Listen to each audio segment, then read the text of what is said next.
4 महीने में 4 बार नरेंद्र मोदी एमपी क्यों आए? शिवराज सिंह की लोकप्रियता पर सवाल क्यों खड़े हो रहे हैं? सवाल यह भी है कि इस बार विधानसभा चुनाव में शिवराज का चेहरा नहीं दिखेगा। 20 साल से मध्य प्रदेश पर राज करने वाली बीजेपी सरकार को अब हार का डर सताने लगा। इसी वजह से मध्य प्रदेश में बीजेपी अपने दुरुप के इके पीएम नरेंद्र मोदी को लेकर ही मैदान में उतरने की पूरी तैयारी पर है।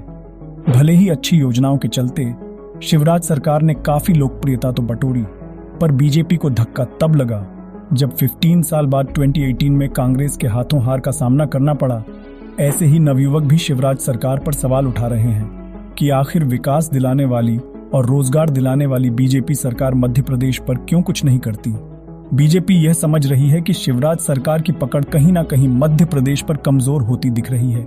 इसी वजह से बीजेपी के बड़े नेता एमपी की ओर अपना रुख मोड़ चुके हैं, क्योंकि लोकसभा चुनाव भी ज्यादा दूर नहीं है। इसलिए एमपी की विफलता लोकसभा की 29 सीटों की वोट पर खलल डाल सकती है। इसलिए बीजेपी इस बार कोई जोखिम उठाने के मूड में नजर नहीं आ रही। मध्य प्रदेश की सत्ता पर राज कायम रहे, इसलिए बीजेपी ने केंद्र के बड़े चेहरों को कमान संभाल दी है। केंद्रीय मंत्री नरेंद्र सिंह तोमर, भूपेंद्र यादव और अश्विनी वैष्णव, यह वो नाम है जो आजकल एमपी की सियासत पर जोर शोर से नजर रखे हैं। चुनाव प्रचार की जिम्मेदारी सौंपकर पीएम मोदी के खास माने जाने वाले इन नेताओं को दिल्ली से एमपी भेज दिया गया है और खुद पीएम मोदी भी 4 महीने में 4 बार एमपी आ चुके हैं। इतना ही नहीं बल्कि अमित शाह खुद भी एमपी का दौरा बार बार कर रहे हैं। लेकिन अब सवाल यह है कि बीजेपी का गढ़ माने जाने वाले मध्य प्रदेश में केंद्र की टीम को क्यों आना पड़ा। तो जवाब साफ है कि शिवराज सरकार ने मध्य प्रदेश का कोई अच्छा फ्यूचर प्लान बनाया ही नहीं। दोस्तों, पहले बात करें मध्य प्रदेश के मनी जनरेटिंग सिस्टम की, तो जैसे मध्य प्रदेश में बड़ी सिटी के अलावा रूरल एरिया और छोटी सिटीज को अपग्रेड ही नहीं किया गया।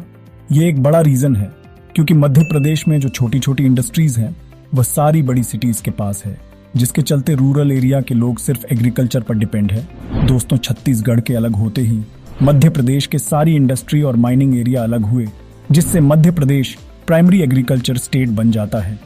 लेकिन दिक्कत तो तब आई जब मध्य प्रदेश में इसे शिफ्ट करने की कोशिश ही नहीं की, बल्कि एग्रीकल्चर को ही डेवलप्ड करने के लिए बहुत ज्यादा पैसा लगाते गए। ओबेसली एग्रीकल्चर में इन्वेस्ट करना गलत नहीं होता, क्योंकि हमारा देश भी कृषि प्रधान देश है।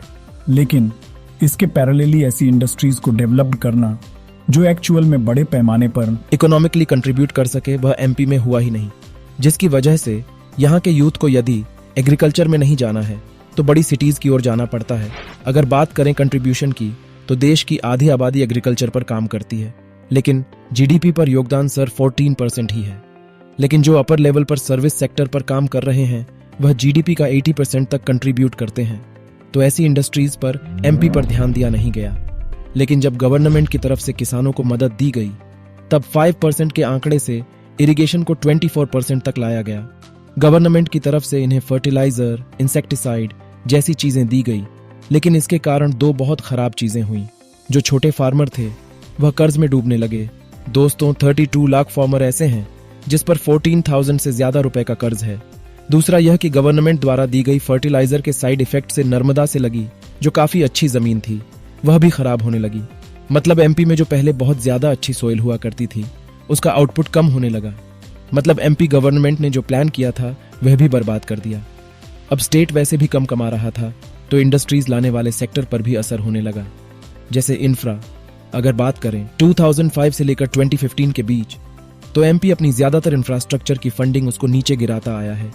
जो इंडेक्स 2005 मैप 12th रैंक पर था वह बढ़कर 14 हो गया, जिसके चलते railways, logistic hub, industrial area, इन पर पैसे खर्च नहीं किए गए। एजुकेशन की बात करें तो यहाँ कई सारे छोटे एजुकेशन इंस्टीट्यूट तो खुल गए, लेकिन कोई भी प्रीमियर इंस्टीट्यूट जैसे मुंबई, दिल्ली, बेंगलोर या चेन्नई में हमें देखने मिलता है, वैसा कोई वर्ल्ड क्लास इंस्टीट्यूट हमें देखने नहीं मिला एमपी में। दोस्तों, अगर आज पूरी दुनिया की इकोनॉमी को देखें तो आधे से ज्यादा इकोनॉमी जो है वह अर्बन एरियाज से आती है। अगर हम देश के अंदर शहर देखें जैसे महाराष्ट्र, कर्नाटक और एग्जाम्पल ने बेंगलुरु का, तो 85% की जो इकोनॉमी कंट्रीब्यूशन है कर्नाटक में वह सिर्फ बेंगलुरु से आती है, क्योंकि सिटीज बहुत ज्यादा कंट्रीब्यूट करते हैं, बहुत कम कंसल्टेंट एरिया के अंदर। इसलिए एक स्टेट के अंदर मेगा सिटी का होना बहुत जरूरी है। एमपी के अंदर बड़े शहर हैं लेकिन मेगा सिटी नहीं है। दोस्तों, अभी हमने ट्रांसपोर्ट की बात नहीं की, जो हम दूसरी वीडियो में करेंगे। उम्मीद करता हूं आपको ये सारे फैक्ट समझ आए होंगे।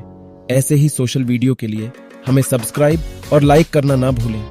यदि आपको कुछ कहना है तो कमेंट पर बता सकते हैं।